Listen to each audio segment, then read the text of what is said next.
안녕하십니까. 이론 플러스 마스터 조바분입니다. 오늘은 이 붉은 육류로부터 얻는 단백질의 양날의 검, 요산과 통풍 위험의 관계를 한번 알아보겠습니다. 과도한 단백질 섭취가 통풍으로 이어질 수 있는데요. 이 내용 함께 살펴보시죠. 사실 붉은 육류, 우리가 육류를 통해서 얻는 단백질은 참 중요한 역할을 합니다. 우리 몸에서 근육과 힘줄을 생성하는 데 필요하고요. 또 피부 조직을 생성하는 데 도움을 줍니다. 또 모발 생성에도 반드시 필요하고 뼈 조직을 생성하는 데도 단백질이 필요합니다. 가장 중요한 것은 우리 몸의 항체, 우리 몸의 면역을 담당하는 대식세포라든지 면역세포를 만드는 데 필요한 것이 바로 단백질이거든요. 뿐만 아니라 호르몬 형성에도 단백질은 반드시 필요합니다. 붉은 육류는 풍부한 단백질 외에도 철분이라든지 비타민 B12 등 미네랄 그리고 비타민 등 중요한 영양소를 제공해주는 역할을 하기도 합니다. 그렇지만 이 붉은 육류를 통한 단백질은 양날의 검이 있습니다. 이렇게 좋은 역할도 하지만 반대로 퓨린 함량이 높아서 통풍을 유발하는 원인이 되기도 합니다. 그러면 통풍은 어떻게 유발되는지 한번 살펴볼게요. 우리가 음식물을 통해서 단백질을 섭취하면 소화 분해 과정을 거치겠죠. 이렇게 소화 분해 과정을 거쳐서 단백질은 더 작은 단위인 아미노산 그리고 그 중에 퓨린이 생성됩니다. 이 퓨린은 우리 혈관으로 들어가서 에너지로 활용된 후에 이 찌꺼기가 생성되는데 이 퓨린이 에너지로 활용된 후 나온 찌꺼기를 요산이라고 합니다. 이 요산은 간과 콩팥을 거쳐서 온 혈관을 통해서 온몸으로 퍼지게 되고요. 특히 이 혈액 내에 요산이 많아지면은 이 요산이 뭉쳐서 발끝 같은 관절 끝에 쌓이게 됩니다. 이렇게 관절에 쌓인 요산 결정을 백혈구가 항원 물질로 여겨서 파괴하게 됩니다. 이 요산이 파괴되는 과정에서 관절에 염증이 발생하는 것이죠. 이것을 우리가 통풍이라고 부릅니다. 그렇다면 통풍의 증상은 어떻게 되느냐? 6가지 정도로 살펴볼 수 있는데 급성 관절 통증을 유발합니다. 통풍의 가장 흔한 증상이 바로 관절의 통증이죠. 특히 엄지발가락 관절에서 시작되는 경우가 많고요. 심한 경우에는 무릎과 팔까지도 올라오는 경우가 있습니다.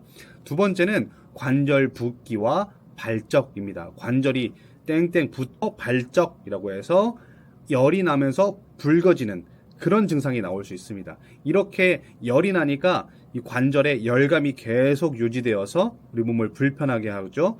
또한 이 통증 때문에 운동이 제한됩니다. 통증이 계속해서 유발되면은 걷기도 힘들고 더 심해지는 경우에는 아예 움직임 자체가 불편할 수가 있어요. 이것이 한동안 계속되니까 계속 불편한 증상이 되겠죠. 또 한 가지 증상은 반복적인 발작입니다. 이 발작은 갑작스럽게 일어나고요. 앞에서 급성 관절 통증처럼 갑자기 일어나고 짧게는 몇 시간에서 길게는 며칠까지 이어지는 경우가 많습니다.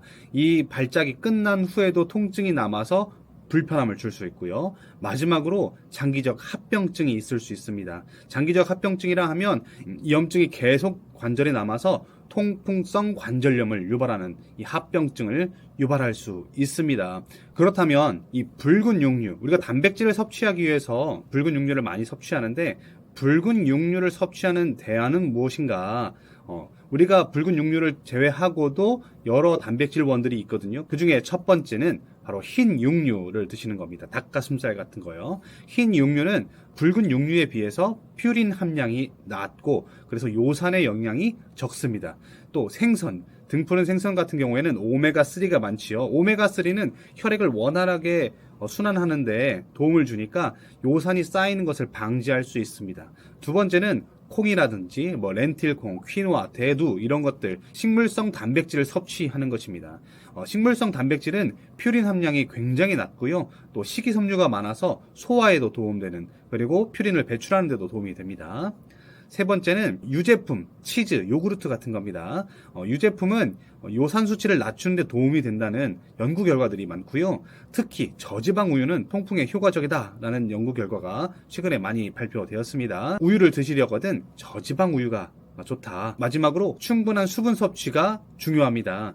혈관 내에 요산이 쌓이지 않고 배출하려면 충분한 수분 섭취가 필요합니다. 피가 끈적끈적하면 되지 않겠지요. 그렇기 위해서는 충분한 수분 섭취가 필요한데 요산 배출을 위해서는 하루에 2리터 이상 물을 섭취하시는 것을 권장드립니다. 마지막으로 붉은 육류의 대안이 되는 식물성 단백질 제품을 하나 추천드릴게요. 바로 이론플러스의 플러스 프로틴입니다.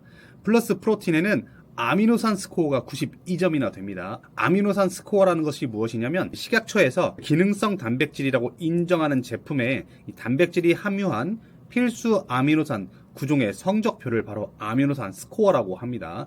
이 아미노산 스코어가 85점 이상이 되어야 기능성 단백질이라고 식약처에서 인정을 해주는데 이론 플러스의 플러스 프로틴은 아미노산 스코어가 무려 94점으로 기준인 85점에 비해서 110% 이상 달성했습니다.